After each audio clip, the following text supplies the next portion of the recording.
Hi hello friends, എല്ലാവർക്കും ഞങ്ങളുടെ പുതിയൊരു വീഡിയോയിലേക്ക് സ്വാഗതം. അപ്പോൾ ഇന്ന് ഞാൻ ഏറെ വ്യത്യസ്തമാകുന്ന ചില വിഷയങ്ങളൊക്കെ ആയിട്ടാണ് വന്നിരിക്കുന്നത് കേട്ടോ. എന്തായാലും നമ്മുടെ മഴക്കാലം ഇങ്ങ് വന്നിരിക്കുന്ന കാലവർഷം എത്തി. ജൂൺ 5 ഇന്ന്. എന്തായാലും ഇതുവരെയും മഴയൊന്നും അത്ര ശക്തമായിട്ട് നമ്മുടെ നാട്ടിൽ ലഭിച്ചിട്ടില്ല എന്നുള്ളതൊരു സത്യമായ കാര്യമാണ്. എന്നാൽ കുറച്ച് ദിവസങ്ങളായി കാലാവസ്ഥ ഗവേഷകർ പറയുന്നു ശക്തമായ മഴ ഈ വർഷം ജൂൺ ആദ്യ വാരം മുതൽ തന്നെ തുടങ്ങുമെന്നും അത് വലിയ പ്രകൃതി ദുരന്തങ്ങളൊക്കെ ഉണ്ടാകാൻ സാധ്യതയുണ്ടെന്നും മുന്നറിയിപ്പുകൾ നമുക്ക് തന്നിരുന്നു. അതുകൊണ്ട് എല്ലാവരും ജാഗ്രതരായിരിക്കുക എന്നൊക്കെ പറഞ്ഞ് ഗവേഷകരുടെ ആ പറച്ചിലൊക്കെ ഒരുപാട് ആളുകളെ ഭീതിപ്പെടുത്തി കേട്ടോ. നമ്മുടെ നാട്ടിലൊക്കെ ഒരുപാട് ഭീതിപ്പെടുത്തി. വലിയൊരു പ്രളയം വരുന്നു, പ്രകൃതി ദുരന്തം വരുന്നു എന്നൊക്കെ പറയുമ്പോൾ സാധാരണക്കാരായ നമ്മൾ പേടിച്ചു പോകും. അങ്ങനെ നിൽക്കുന്ന സമയമായിരുന്നു. എന്നാൽ ജൂൺ ഇന്ന് 5 പോലും പ്രകൃതി വളരെ ശാന്തമായി നീങ്ങുന്ന തെളിഞ്ഞ ആകാശം, നീലാകാശം മാത്രമായിരുന്നു ഇന്ന് വരെ നമ്മുടെ നാട്ടിലുണ്ടായിരുന്നത്. അങ്ങങ്ങായി ചിലയിടത്ത് ചില അല്പം മഴ ലഭിച്ചു എന്നല്ലാതെ ഒരു ശക്തമായ കാലവർഷം ഇതുവരെയും നമുക്ക് ലഭിച്ചിട്ടില്ല. അത് വാസ്തവമായ കാര്യമാണ്. അങ്ങനെ ഇരിക്കുമ്പോഴാണ് ഈ കാലവർഷത്തിന് മുമ്പ് അല്പം മഴ, ഒരു 3-4 മഴ നമുക്ക് ലഭിച്ചിരുന്നു. വേനൽ മഴ അത് ശക്തമായിരുന്നു. അത് അല്പം കൂടിപ്പോയോ എന്ന് പോലും നമ്മൾ ചിന്തിച്ച നിമിഷങ്ങളൊക്കെ ഉണ്ട്. എന്നാൽ കാലവർഷം തുടങ്ങേണ്ട സമയമായിട്ടും കാലവർഷം ഇതുവരെയും ശക്തിപ്പെട്ടിട്ടില്ല. തെളിഞ്ഞ നീലാകാശത്തിൽ നമുക്ക് വളരെ സന്തോഷത്തോടു കൂടി നോക്കി നിൽക്കാൻ കഴിയുന്ന ഒരു അവസ്ഥയാണ്. എന്ന് പറഞ്ഞതുപോലെ കാലാവസ്ഥ ഗവേഷകർ ആ നാക്കുകൊണ്ടാണോ അറിയത്തില്ല, ഇതുവരെയും കാലവർഷം എത്താത്തത്. തകർത്തു വാരും, മിന്നിക്കും, അങ്ങനെ പൊളിച്ചു വാരും എന്നൊക്കെ പറഞ്ഞ് കാലാവസ്ഥക്കാരെ വീമ്പിളക്കുന്ന മനുഷ്യരെ വളരെ പരിഭ്രാന്തരാക്കി മാറ്റിയിരുന്നു. അങ്ങനെ നാട്ടിൻപുറംകാരൊക്കെ ഒരുപാട് പേര് പേടിച്ചു നിൽക്കുക. അവരുടെ വസ്തുവകൾ വെള്ളത്തിൽ മുങ്ങുക എന്നൊക്കെ ഓർത്ത് പേടിച്ച് നിൽക്കുന്ന സമയമായിരുന്നു. അങ്ങനെ വീമ്പിളക്കിയെങ്കിലും മഴ ഇതുവരെയും ലഭിച്ചിട്ടില്ല എന്നുള്ള സത്യമാണ്. എന്ന് പറഞ്ഞതുപോലെ നമ്മുടെ കേരളം 40-45 ദിവസമായി കാത്തിരുന്ന ഒരു ദിവസമായിരുന്നു ജൂൺ 4 എന്ന് പറയുന്നത്. നിങ്ങൾക്ക് ഏകദേശം ഇപ്പോൾ മനസ്സിലായി കാണുമല്ലേ? ജൂൺ 4 എല്ലാവരും കാത്തിരുന്ന ഒരു ദിവസമായിരുന്നു. അങ്ങനെ 40-45 ദിവസം ആളുകൾ ഇങ്ങനെ ഇതുപോലെ കാലാവസ്ഥ ഗവേഷകർ പറയുന്ന പോലെ വീമ്പിളക്കി ഇതാ വരുന്നു, ഇതേ പോകുന്നു, അല്ലെങ്കിൽ ഞങ്ങൾ തകർക്കും, ഞങ്ങൾ കയറി വരും എന്നൊക്കെ പറഞ്ഞ് ഒരുപാട് വീമ്പിളക്കിയ ഒരു സമയം. പക്ഷെങ്കിൽ ആ വീമ്പിളക്കിൻ്റെയൊക്കെ അവസാന ദിവസമായിരുന്നു ജൂൺ 4 എന്ന് പറയുന്നത്. എന്താണ് നമ്മുടെ ഇന്ത്യൻ രാഷ്ട്രീയത്തിൽ സംഭവിച്ചതെന്നൊക്കെ നമുക്കറിയാമല്ലോ. വാർത്താ മാധ്യമങ്ങളിലൂടെ നേരിട്ടും നമ്മൾ കണ്ടതാണ്. അങ്ങനെ ഇവിടുത്തെ മുന്നണി പ്രസ്ഥാനങ്ങളെല്ലാം വീമ്പിളക്കിയതെല്ലാം വെറുതെയായി പോയല്ലോ എന്നോർത്ത് ഇരിക്കുന്നൊരു സമയമായി. അതിനിടയിൽ ചില വാർത്തകൾ വീണ്ടും ഈ നേതാക്കന്മാരെ അല്ലെങ്കിൽ ഈ മുന്നണികളെ മനസ്സ് തകർക്കുകയും മനസ്സ് കുളിർമയാക്കുകയും ചെയ്യുന്ന ഒരു കാര്യങ്ങളൊക്കെ നമ്മൾ കണ്ട. എക്സിറ്റ് പോൾ എന്ന് പറയുന്ന ആ ഗവേഷകർ അവർ നടത്തിയ ചർച്ചയിൽ ഒരുപാട് മുന്നണികൾക്ക് വേദനയും ആശങ്കയും ഉണ്ടാക്കി. മാത്രമല്ല കുറച്ച് പേർക്ക് അതൊരു സന്തോഷവും കുളിർമയൊക്കെയായിരുന്നു.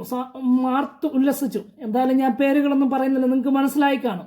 എന്തായാലും അങ്ങനെ ഇരിക്കുന്ന സാഹചര്യത്തിലാണ് എല്ലാ വീമ്പിളക്കിനും ഒടുവിൽ ജൂൺ 4 നമ്മൾ ആരും പ്രതീക്ഷിച്ചിട്ടുണ്ടോ ഇല്ലയെന്ന് അറിയത്തില്ല. എന്തായാലും എന്നെ സംബന്ധിച്ച് പ്രതീക്ഷിക്കാത്ത ഒരു ദിവസമായിരുന്നു ജൂൺ 4 എന്ന് പറയുന്നത്. നമ്മുടെയൊക്കെ വിചാരങ്ങൾക്കും അല്ലെങ്കിൽ നമ്മുടെയൊക്കെ മുൻകൂട്ടിയുള്ള ധാരണകൾക്കെല്ലാം തെറ്റു സംഭവിച്ചു എന്ന്, അല്ലെങ്കിൽ അതെല്ലാം വെറുതെ ആയിപ്പോയി എന്ന് നമ്മൾ ചിന്തിച്ച അല്ലെങ്കിൽ മനസ്സിലാക്കിയ ദിവസമായിരുന്നു ജൂൺ 4. ഇപ്പോൾ നേരെ അങ്ങോട്ട് കടന്നു വരികയാണോ? എന്താണ് സംഭവിച്ചത്? ഇവിടുത്തെ മുഖ്യധാര രാഷ്ട്രീയ പാർട്ടികളിലേക്ക് അവസ്ഥ എത്രത്തോളം ദയനീയമായിരുന്നു എന്നും കുറച്ചു പേര് ശക്തിപ്പെട്ടു എന്നും നമുക്ക് പറയാതിരിക്കാൻ വ്യത്യസ്ത അനുഭവങ്ങൾ ഉണ്ടായി. എന്തായാലും അത് ആർക്കും വലിയ വിജയം അല്ലെങ്കിൽ അഭിമാനിക്കുന്ന ഈ വീമ്പിളക്കിയ ആ ഒരു രീതിയിലേക്ക് വളർന്നില്ല എന്നതാണ് ഈ 2024 തെരഞ്ഞെടുപ്പിൻ്റെ റിസൾട്ട് വന്നപ്പോൾ നടന്നത്. അതായത് ഞാൻ ആദ്യം പറഞ്ഞതാണ്, കാലാവസ്ഥ ഗവേഷകർ പറയുന്നത് പോലെ ഇപ്പോൾ മറിക്കും, ഇപ്പോൾ തകർക്കുമെന്ന് പറയുന്നത് പോലെ വീമ്പിളക്കിക്കൊണ്ടിരുന്നത് പോലെ ഇതുപോലെയായിരുന്നു 40-45 ദിവസം എല്ലാവരും വീമ്പിളക്കിക്കൊണ്ടിരുന്നത്. എന്നാൽ ആർക്കും ഇവിടെ വിജയം അല്ലെങ്കിൽ അവർ വീമ്പിളക്കിയതൊന്നും നേടാൻ കഴിഞ്ഞില്ല എന്നുള്ളത് സത്യമായ ഒരു കാര്യമാണ്. ഇന്ത്യൻ രാഷ്ട്രീയത്തിലെ ഏറ്റവും സുപ്രധാന ദിവസമായിരുന്നു ഇന്നലെ.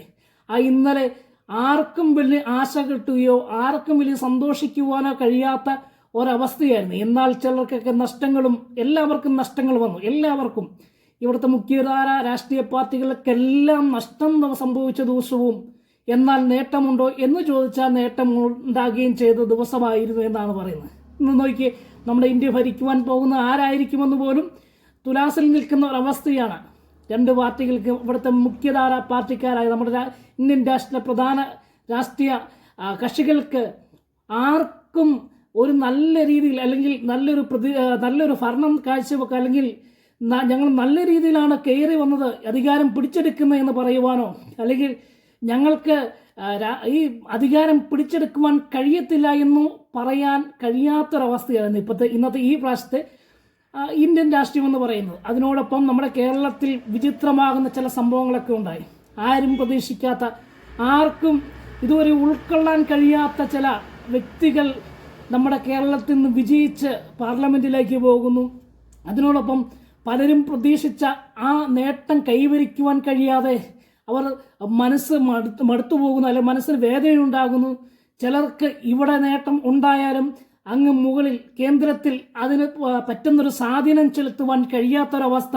അങ്ങനെയൊക്കെ ഇന്ത്യൻ രാഷ്ട്രീയം മാറി മറിഞ്ഞുകൊണ്ടിരിക്കുന്ന ഈ സാഹചര്യത്തിൽ നമുക്ക് ചിന്തിക്കേണ്ടത്, ആര് ഇവിടെ ഭരിച്ചാലും സാധാരണക്കാരായ ജനങ്ങൾക്ക് ഇവിടെ ജീവിക്കണമെങ്കിൽ നമ്മൾ ചെയ്യുന്ന തൊഴിൽ ആത്മാർത്ഥതയോടുകൂടി ചെയ്യുക, അല്ലെങ്കിൽ നമ്മൾക്ക് ചെയ്യുന്ന ജോലിയിൽ നിന്ന് അങ്ങോട്ടോ ഇങ്ങോട്ടോ വ്യതിചലിക്കാതെ ഇതുവരെയും നമ്മൾ എങ്ങനെയാണോ ജീവിച്ചത് അതിൽ നമ്മുടെ സ്വന്തം പ്രയത്നം എങ്ങനെയാണോ അങ്ങനെ മാത്രമേ നമുക്ക് ജീവിക്കുവാൻ കഴിയത്തുള്ളൂ എന്ന് മനസ്സിലാക്കി തരുന്ന ദിവസങ്ങളൊക്കെയായിരുന്നു ഇന്നലെയൊക്കെ നടന്ന സംഭവം. എന്തായാലും എനിക്ക് പറയാനുള്ളത്, ആര് നമ്മുടെ നാട് ഭരിച്ചാലും ആര് നമ്മുടെ രാജ്യം ഭരിച്ചാലും ഇവിടുത്തെ സാധാരണക്കാരെ ഉൾക്കൊള്ളുവാനും അവരുടെ ആവശ്യങ്ങൾ നിറവേറ്റുവാൻ കഴിയുന്ന ഒരു ഭരണമായിരിക്കണം നമ്മുടെ നാട്ടിലും, അല്ലെങ്കിൽ നമ്മുടെ കേരളത്തിലും, നമ്മുടെ പഞ്ചായത്തുകളിലും, നമ്മുടെ ജില്ലകളിലും, നമ്മുടെ രാജ്യത്തും നടക്കേണ്ടത് എന്ന് മാത്രമാണ്. സ്വതാല്പര്യങ്ങൾക്ക് വേണ്ടി പലരും സ്വന്തം താല്പര്യത്തിന് വേണ്ടി, സ്വന്തം രാഷ്ട്രീയത്തിന് വേണ്ടി പലരും പലതും ചെയ്യുമ്പോൾ അതൊക്കെ ഒടുവിൽ നാശത്തിലേക്ക് വീഴുന്നു എന്നുള്ളതിന് തെളിവാണ് 2024 ജനവിധി എന്ന് മാത്രമേ നമുക്ക് ചിന്തിക്കുവാൻ കഴിയത്തുള്ളൂ. അതുകൊണ്ട് എനിക്ക് ഓർമ്മിക്കുവാനുള്ളത്, ഇന്ത്യ ആര് ഭരിക്കുമെന്ന് ഇതുവരെയും നമുക്ക് വ്യക്തമായ ഒരു ധാരണയില്ലാത്ത അവസ്ഥയിൽ, നമ്മുടെ കേരളത്തിൽ എന്താണ് സംഭവിച്ചുകൊണ്ടിരിക്കുന്നത് എന്ന് വ്യക്തമായിട്ടുള്ള ധാരണയില്ലാത്ത അവസ്ഥയിൽ കോടിക്കണക്കിന് ആളുകളുടെ മനസ്സിലിരിപ്പ് എങ്ങനെയാണ് മനസ്സിലാക്കുവാൻ കഴിയുന്നത് എന്ന് അവരെ പോലും മനസ്സിലാക്കാൻ കഴിയാത്ത നേതാക്കന്മാരെയും ഒക്കെയാണ് നമ്മൾ ഇപ്പോൾ കണ്ടുകൊണ്ടിരിക്കുന്നത്. എന്തായാലും നമ്മൾ എന്ന് മാത്രമേ എനിക്ക് ഈ വീഡിയോയിൽ പറയാനുള്ളൂ, നമ്മുടെ നാട് ആര് ഭരിച്ചാലും നമ്മൾ കൊടുത്തിരിക്കുന്ന, നമുക്ക് കിട്ടിയ അവകാശത്തിന് പേരിൽ കൊടുത്തിരിക്കുന്ന ആ വിജയിപ്പിച്ചു വിട്ടവരെ നമുക്ക് വേണ്ടി എന്തെങ്കിലും ചെയ്യുന്നുണ്ടോ, നമ്മുടെ രാജ്യത്തിന് വേണ്ടി, നമ്മുടെ നാടിന് വേണ്ടി എന്തെങ്കിലും ചെയ്യുന്നുണ്ടോ എന്ന് നമ്മൾ മനസ്സിലാക്കേണ്ടത് ഏറ്റവും ആവശ്യമാണ്. ഇപ്പോൾ തന്നെ നമ്മുടെ കേന്ദ്രഭരണം പിടിച്ചെടുക്കുവാൻ വേണ്ടി ഇന്ത്യ മുന്നണിയും BJPയും പെടാപ്പാട് പെടുന്ന ഒരു അവസ്ഥയാണ്. എന്താണ്, മനുഷ്യർക്ക് ഒരുപാട് വ്യത്യാസങ്ങളുണ്ടായി, അല്ലെങ്കിൽ മനസ്സിലാക്കി തുടങ്ങി, ഇന്ത്യൻ രാഷ്ട്രീയത്തെക്കുറിച്ച് മനസ്സിലാക്കി തുടങ്ങിയ ഒരവസ്ഥയാണ്. കേവല ഭൂരിപക്ഷം തയ്ക്കുവാൻ കഴിയാതെ ഇരു പാർട്ടികളും, ഇവിടുത്തെ പ്രധാന മുഖ്യധാരാ പാർട്ടികൾ പെടാപ്പാട് വിടുമ്പോൾ നമുക്ക് അല്പം സന്തോഷിക്കാം, അല്ലേ? നമ്മുടെ കയ്യിൽ നമുക്കൊക്കെ വിലയും നിലയും ഉണ്ട് എന്ന് മനസ്സിലാക്കുന്ന ഒരു ദിവസമാണ് ഈ 4-ാം തീയതി എന്ന് പറയുന്നത്. കാരണം ഓരോ വ്യക്തിയുടെ, ഓരോ പൗരൻ്റെയും അവകാശത്തിന്മേൽ അതിക്രമിച്ച് കയറുവാൻ ശ്രമിക്കുന്ന പാർട്ടിക്കാർക്ക് ഇതൊരു വലിയൊരു പാഠമാണ്. കാരണം കേവല ഭൂരിപക്ഷം തേക്കുവാൻ കഴിയാതെ ഭരണം നിലനിർത്തുവാൻ കഴിയുമോ, ഇനി ഭരിച്ച് കയറുവാൻ കഴിയുമോ എന്നൊക്കെ ചിന്തിക്കുന്ന ഒരു ദിവസമാക്കി നമ്മൾ മാറ്റി. എന്തായാലും നമ്മൾ ഓരോരുത്തരും മാറ്റി. ഓരോ രാഷ്ട്രീയ പാർട്ടിക്കാരെയും ഓരോ പൗരൻ്റെയും വില എന്താണ് എന്ന് മനസ്സിലാക്കി കൊടുത്ത ഒരു ദിവസമാണ്. ഒരു ഇലക്ഷനായിരുന്നു, ഒരു ജനവിധിയായിരുന്നു ഇന്നലെ നടന്നത് എന്ന് മാത്രമേ എനിക്ക് പറയാൻ. എന്തായാലും വരും ദിവസങ്ങളിൽ നമ്മൾ എങ്ങനെ ചിന്തിക്കണം, നമ്മൾ ഓരോരുത്തരും ചിന്തിക്കും, നമ്മുടെ അവകാശത്തിന് ഇത്രത്തോളം, അല്ലെങ്കിൽ നമ്മളെ ഓരോ പൗരനും ഇത്രത്തോളം നിലയും വിലയും ഉണ്ടായിരുന്നുവെന്ന് ഇവിടുത്തെ രാഷ്ട്രീയ പാർട്ടിക്കാർ ചിന്തിക്കുന്ന വിധത്തിൽ നമ്മൾ നമ്മുടെ അവകാശങ്ങൾ രേഖപ്പെടുത്തിയാൽ മാത്രമേ കാണേണ്ടവരെ കാണേണ്ട രീതിയിൽ കാണത്തുള്ളൂ എന്ന് ഇവിടുത്തെ നേതാക്കന്മാരെ, അല്ലെങ്കിൽ ഇവിടുത്തെ ഭരണകർത്താക്കന്മാരെയും ഇന്ത്യൻ ജനത കാട്ടിക്കൊടുത്തു എന്ന് മാത്രമാണ് എനിക്ക് ഓർമ്മിക്കാനുള്ളത്.